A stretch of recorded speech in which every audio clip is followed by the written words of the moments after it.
నమస్తే welcome to our channel. మంచు family వివాదం రోజుకొక ట్విస్ట్‌గా తిరుగుతూ ఉంది. మనందరం కూడా గమనిస్తూనే ఉన్నాం. అయితే రీసెంట్‌గా జరిగిన కొన్ని ఇష్యూస్ గురించి నేను కిరణ్ గారితో మాట్లాడాలనుకుంటున్నాను. సీనియర్ జర్నలిస్ట్ కిరణ్ పూల్దాస్ గారు ప్రస్తుతం మనతో పాటు మన స్టూడియోలో. నమస్తే సార్.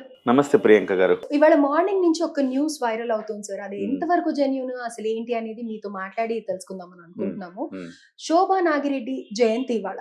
సో దీనికి గాను మంచు మనోజ్, మౌనిక ఆళ్లగడ్డకి వెళ్తున్నారు 1000 కార్లతో అని అనేసి వింటున్నాం. అదొక టాపిక్ అయితే, మంచు మనోజ్ రాజకీయ ప్రవేశం చేస్తున్నాడు అని అనేసి వినిపిస్తోంది. అది కూడా జనసేన పార్టీలోకి వచ్చే ఛాన్సెస్ ఉన్నాయి, ప్రకటన ఇవ్వబోతున్నారు ఇవాళ ఈవినింగ్ అని ప్రతి ఒక్కరు ఆసక్తిగా ఎదురు చూస్తున్నారు.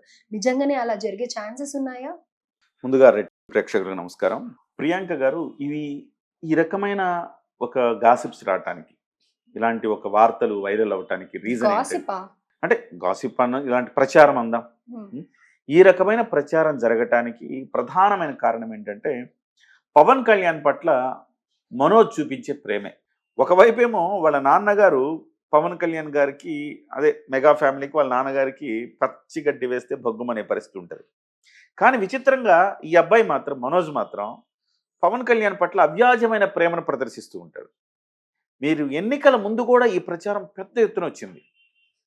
భూమా మౌనిక రాజకీయంగా జనసేన పార్టీలో చేరుతుంది, మనోజ్ రీజన్ తోటి ఆమె రాజకీయాల్లోకి వస్తారని పెద్ద ఎత్తున ప్రచారం జరిగింది. వాళ్ళకి టికెట్ ఇస్తాడు పవన్ కళ్యాణ్ అని. కానీ అవేవి నిజం కాలేదు. ఇవాళ కూడా అలాంటి ప్రచారమే జరుగుతోంది. రీజన్ ఏంటంటే, వాళ్ళది సహజంగా రాజకీయ ఫ్యామిలీ. వాళ్ళ అక్క మౌనిక, వాళ్ళ అక్క ఇప్పటికే తెలుగుదేశం పార్టీలో ఉంది. గతంలో తెలుగుదేశం పార్టీలో ఉన్నారు వాళ్ళు. ఆ తర్వాత పిఆర్పీకి వచ్చారు. పిఆర్పీ నుంచి మళ్ళీ తెలుగుదేశం పార్టీలోకి, వైఎస్ఆర్సీపీలోకి వెళ్ళారు. పిఆర్పీ నుంచి వైఎస్ఆర్సీపీలోకి వెళ్ళారు. వైఎస్ఆర్సీపీ నుంచి మళ్ళీ తెలుగుదేశం పార్టీలోకి వచ్చారు. సో ఇద్దరు దురదృష్టవశాత్తు ఇద్దరు మరణించారు. మరణించిన తర్వాత ఇవాళ ఆ కుటుంబానికి పెద్ద అఖిలప్రియ, భూమా అఖిలప్రియ. ఆమె తెలుగుదేశం పార్టీలో ఉంది. ఇప్పుడు తెలుగుదేశం పార్టీలో, ఒకే పార్టీలో ఇద్దరు అక్కా చెల్లెలు ఇద్దరికి టికెట్లు ఇవ్వటం అనేది కొంచెం సాధ్యపడదు. కాబట్టి వీళ్ళు జనసేన పార్టీలోకి వస్తారన్న ప్రచారం గతంలో జరిగింది. ఇప్పుడు కూడా అలాంటి ప్రచారమే జరుగుతుంది. ఇప్పుడు ఎందుకు జరుగుతుందంటే, మంచు మనోజ్ వాళ్ళ ఫ్యామిలీతో ఘర్షణ పడుతున్నాడు. ఈ ఘర్షణ నేపథ్యంలో పొలిటికల్గా కూడా తనకి మద్దతు రావటానికి, పొలిటికల్గా కూడా జనసేన పార్టీలోకి వస్తారు అని ప్రచారం. ఆయన ఎన్నికల ముందు కూడా పవన్ కళ్యాణ్ గారిని బాగా బాహాటంగా సపోర్ట్ చేసిన వ్యక్తి. మూవీ ఆర్టిస్ట్ ఎన్నికలు జరుగుతున్నప్పుడు కూడా ఆయన మంచు మనోజ్ పవన్ కళ్యాణ్ దగ్గరికి వెళ్ళి హగ్ చేసుకొని చాలా ప్రేమను ప్రదర్శిస్తారు. పవన్ కళ్యాణ్ అంటే చాలా ఇష్టం ఆయనకి, ఆయన భావజాలం అంటే చాలా ఇష్టం. కాబట్టి ఇలాంటి ప్రచారం అయింది. అయినప్పటికీ ఈయన రాజకీయాల్లోకి వస్తాడా అంటే ఇది క్వశ్చన్ మార్కే. వస్తే మౌనికనే వస్తుంది. ఎందుకంటే మౌనికది రాజకీయ కుటుంబం, ఈయనది సినిమా కుటుంబం. డెఫినెట్గా వస్తే మౌనికనే చేరాలి. మౌనిక, మనోజ్ ఇద్దరు కలిసి జనసేన పార్టీలో చేరాలి. కానీ ఈ దశలో ఆ రకమైన పరిణామాలు జరుగుతాయని నేను అనుకోను. అంటే అఖిలప్రియ షీస్ ఫ్రమ్ తెలుగుదేశం కదా, అండ్ వీళ్ళు ఇక్కడ జనసేనకు వెళ్తారు అంటే అప్పుడు మనకి ఎలాంటి క్లాషెస్ రావు, అందులో వాళ్ళిద్దరికి కూడా పడట్లేదు అన్న విషయం తెలుస్తూనే ఉంది మనం. అంటే మనం గత చరిత్రను మనం చూస్తే ప్రియాంక గారు, చాలా మంది అన్నదమ్ములు రెండు పార్టీల్లో ఉన్న చరిత్రలు చాలా మంది ఉన్నారు. చాలా మందిని చూడొచ్చు. అన్న ఒక పార్టీలో ఉంటే తమ్ముడు ఒక పార్టీలో. అంటే ఎవరి కుటుంబం వాళ్ళదే కదండి. పెళ్ళైనాక ఎవరి కుటుంబం వాళ్ళదే, ఎవరి భావజాలం వాళ్ళదే. అన్న చిరంజీవిని ఇష్టపడితే తమ్ముడు బాలకృష్ణని ఇష్టపడచ్చు, తప్పేముంది? అలానే అన్న అంటే అక్క తెలుగుదేశం పార్టీని ఇష్టపడితే చెల్లెలు జనసేన పార్టీని ఇష్టపడచ్చు, తప్పేం లేదు అందులో. అంటే ఇప్పుడు మనోజ్ కి, విష్ణుకి ఎలా అయితే గొడవలు అవుతున్నాయో, వీళ్ళది పైకి కనిపిస్తోంది, ప్రెస్ మీట్లు పెడుతున్నారు, జనాల్లోకి వెళ్ళిపోయింది.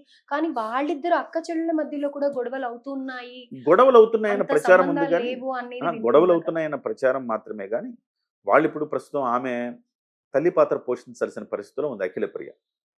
ఆమెకు ఒక చెల్లెలు, ఒక తమ్ముడు ఉన్నారు.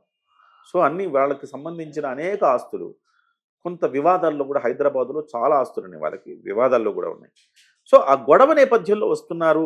ఆ గొడవ ఉంది కాబట్టే జనసేన పార్టీలోకి వస్తారని నేను అనుకోవట్లేదు. కానీ సహజంగా ఈ రోజు కాకపోతే రేపైనా ఖచ్చితంగా జనసేనలోకి వచ్చే కుటుంబమే అది. భూమా మౌనిక అండ్ మనోజ్ మాత్రం ఖచ్చితంగా ఈ రోజు కాకపోతే రేపో ఎల్లుండి, అంటే మీ నెక్స్ట్ ఇయర్, ఆ తర్వాత ఇయర్ ఖచ్చితంగా జనసేన పార్టీలోకి వస్తారు. ఏదో ఒక రోజు 2029 ఎన్నికల్లో భూమా మౌనిక పోటీ చేస్తుంది జనసేన తరఫున, అందులో ఖాయం.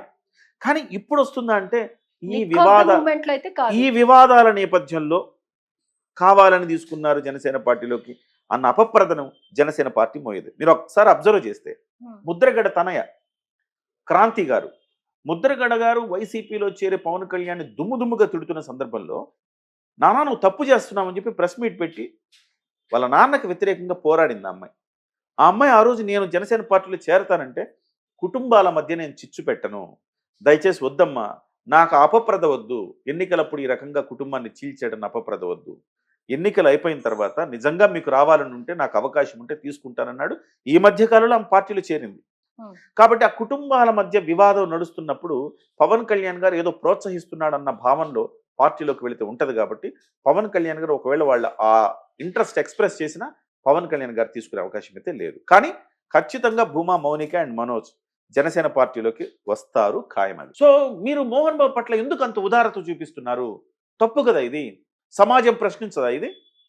సో డెఫినెట్గా ఈ అంశంలో మోహన్ బాబు పట్ల వివక్ష కనబడుతోందంటే అల్లు అర్జున్ పట్ల వ్యవహరించిన రీతిలో మోహన్ బాబు పట్ల ఈ వ్యవస్థ పనిచేయలేదు.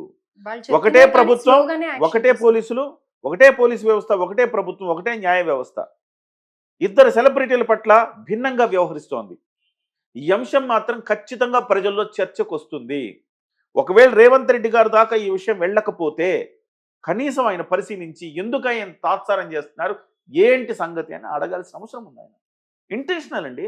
మీరు చూసారా మోహన్ బాబు ఫేస్ ఎంత ఉగ్ర రూపంతో ఎలా కొట్టాడు చూసారా? నిజంగా కణతెక్క తగులుంటే చనిపోయేవాడు కదా అతను. హత్యాయత్నం కేసే కదా అది పెట్టింది. మరి హత్యాయత్నం కేసు పెట్టినప్పుడు మీరు ఎందుకు అరెస్ట్ చేయలేదు? సో ఇంకా మీరు ప్రభావితం చేయడానికి మీరు అవకాశాలు ఇస్తున్నారా?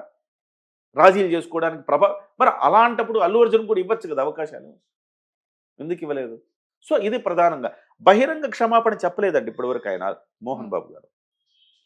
విలేకరులకు అక్కడ క్షమాపణ, ఆ వ్యక్తిని ఎవరైతే బాధిత వ్యక్తి రంజిత్ ఉన్నాడో పరామర్శించడానికి వెళ్ళినప్పుడు సారీ చెప్పాడు ఆ కుటుంబానికి. అలాగే విలేకరులకు కూడా నేను సారీ చెప్తున్నా అని చెప్పాడు తప్ప ప్రెస్ మీట్ పెట్టి బహిరంగ ప్రకటన చెయ్యలేదు. లేకపోతే ఆయన బయటకు వచ్చి మాట్లాడడానికి పోలీసులు అరెస్ట్ చేస్తారన్న భయం ఉంటే ఎలాగో అరెస్ట్ చేయరు, ఆయన పెట్టుకోవచ్చు. కానీ పోలీసులు బాహాటంగా మీరు ప్రెస్ మీట్ పెట్టడానికి ఎలా పెడతారు మీరు అనేది అంటారేమో అన్న ఉద్దేశంతో ఆయన పెట్టక కనీసం ఒక లేఖ, బహిరంగ లేఖ అన్న విడుదల చేయాలి కదా, అది కూడా చేయలేదు. ఖచ్చితంగా ఈ విషయంలో అల్లు అర్జున్ పట్ల వ్యవహరించిన తీరులో మోహన్ బాబు పట్ల వ్యవహరించలేదు. ఈ ప్రభుత్వం ఈ రకంగా చేస్తే ఖచ్చితంగా అల్లు అర్జున్ పట్ల కుట్రపూరితంగా మనం అరెస్ట్ చేసిన అన్న డౌట్ వస్తుంది. ఇప్పుడు వస్తుంది. నిన్న మొన్నటి వరకు మనం దీని గురించి మాట్లాడలేదు. మోహన్ బాబు ఇష్యూ గురించి మాట్లాడుతున్నప్పుడు ఓహో అంతే కదా, డౌట్ వస్తుందా లేదా? అది కాబట్టి ప్రభుత్వం ఇక్కడ ఎక్కడైనా ఇలాంటివి ఉంటే ఒక వివరణ, స్పష్టమైన వివరణ అన్న ఇవ్వాలి, ఖచ్చితంగా అరెస్ట్ అన్న చేయాలి. Right sir, thank you so much.